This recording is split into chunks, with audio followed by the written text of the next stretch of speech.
I'm gonna turn it back now.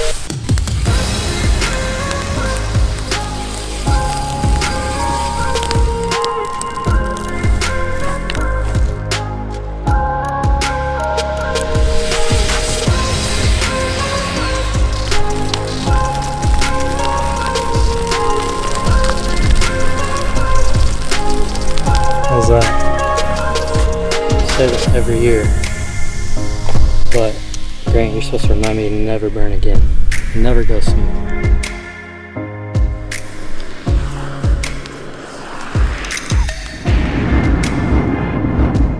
Yeah. This little green trail is easy to keep it in. You go on the back side of those willows where the green trail comes through.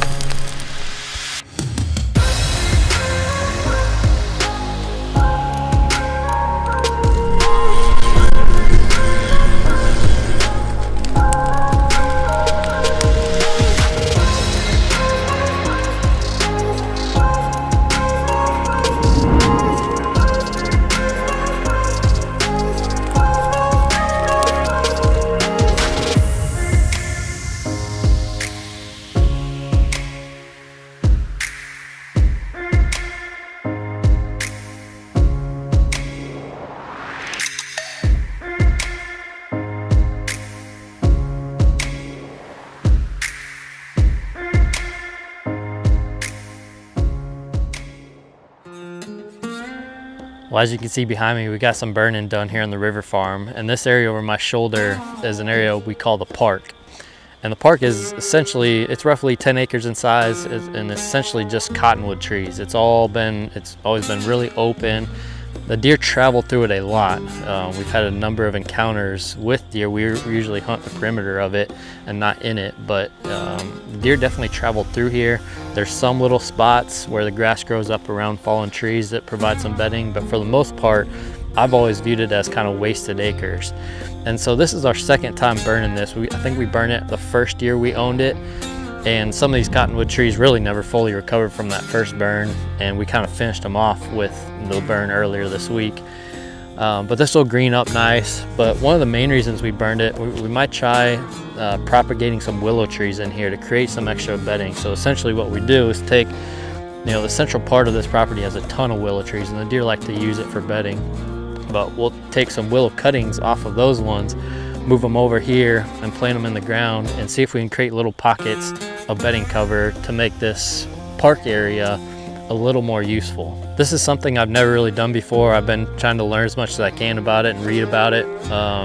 If nothing else, it'll be a fun little experiment to see if it works. But in theory, with this type of environment and the number of willow trees that already grow right around this area, they should thrive really well as long as we have the right conditions. So hopefully within the next couple of weeks we'll be able to try it out and see what happens. We're also hoping to find some of those match sides to the big antlers we found on this property a few weeks ago. They were all right around this park area, and we thought maybe setting it on fire would make those sheds stand out, but so far we haven't seen anything. So I don't know where those matches are, but like I said, hopefully here coming pretty soon we'll be able to try this, create some more bedding, and keep improving this property. Well, as you can see, we've been getting a lot of work done out here. We're about halfway through our burn project. Over the last 3 to 4 days, we've gotten over 3 inches of rain. In fact, right after Jared finished burning out here, that one section, we started getting rain every day. So that's gonna slow us down a little bit. I was able to get about 15 acres burned over on my side that same day. So we are making progress there, but that project's gonna have to wait a little bit longer. On this week's episode, we wanna highlight one of my favorite sets on this farm, one that you guys have seen me hunt out of and Jared hunt out of quite a few times, a spot we call the Pinch. In my opinion, it's the best spot on this farm to get a mature buck within bow range. And there's a couple reasons for that. It's a natural pinch. We have this old slough that runs through here and it pinches down to the river. It's about 100 yards.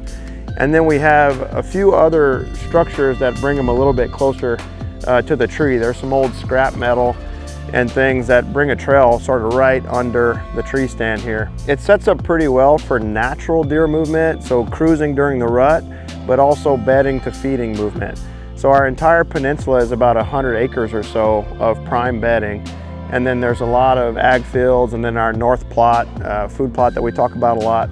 the deer transition through this area, through the park to that turnip plot and then out to those ag fields. So just a really good movement area, pre-rut, rut, post-rut, late season.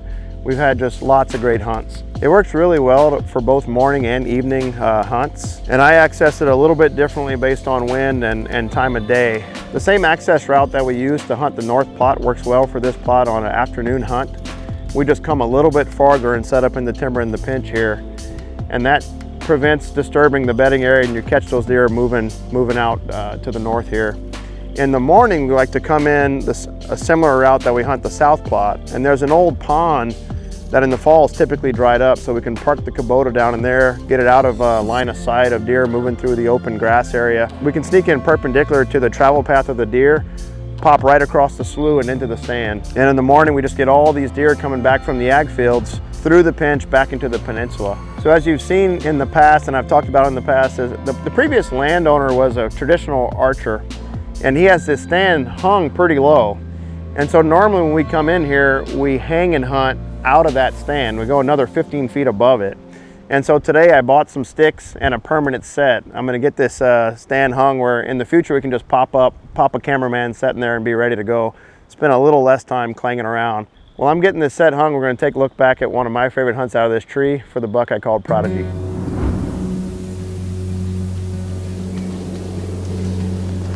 It's Tuesday, November 5th.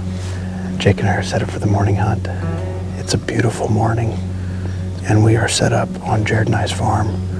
We're back in this skinny pinch spot between the slough and the river, where I encountered Merino a couple years ago. And it's just a great rut spot. I think a lot of deer that work off of our peninsula work through this little strip of timber along the river bend here. Hoping for some good action this morning.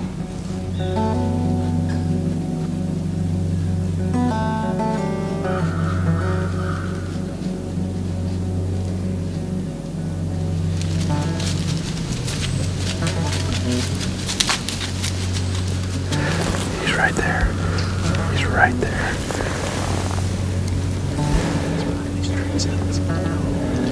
Yeah. How far is he right here?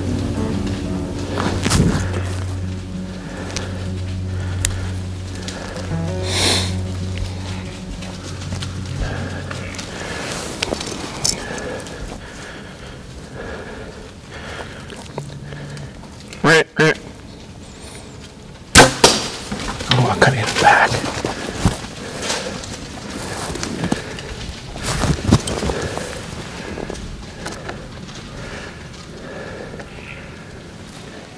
Oh my God, that there's a giant.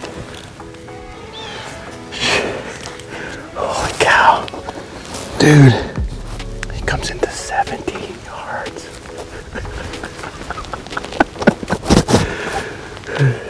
This farm has been unbelievable this year. I mean, I'm not sure what Jared's buck scored, but you know, Gurley was in the 170s. His is probably in the 170s or certainly the 160s. And this deer's, I don't know what he is, but he's for sure in the 190s, and I think he'll probably break 200.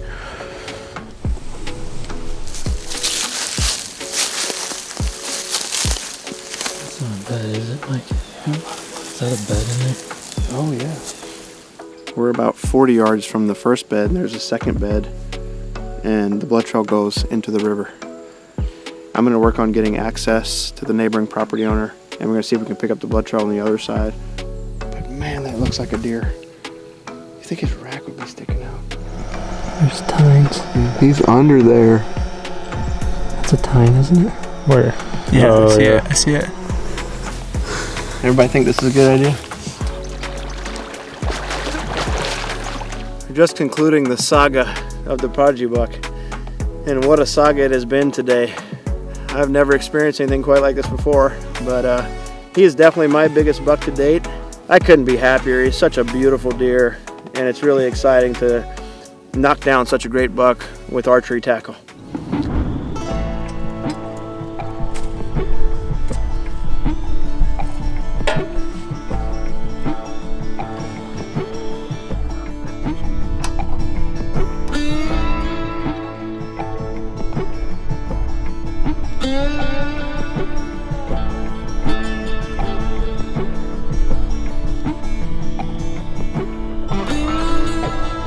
just finished setting up the stand, and I'm excited to say the least. Happy with how it turned out. I'm excited not to have to do a hanging hunt every time I come in here. People often ask about how high we like to hang sets.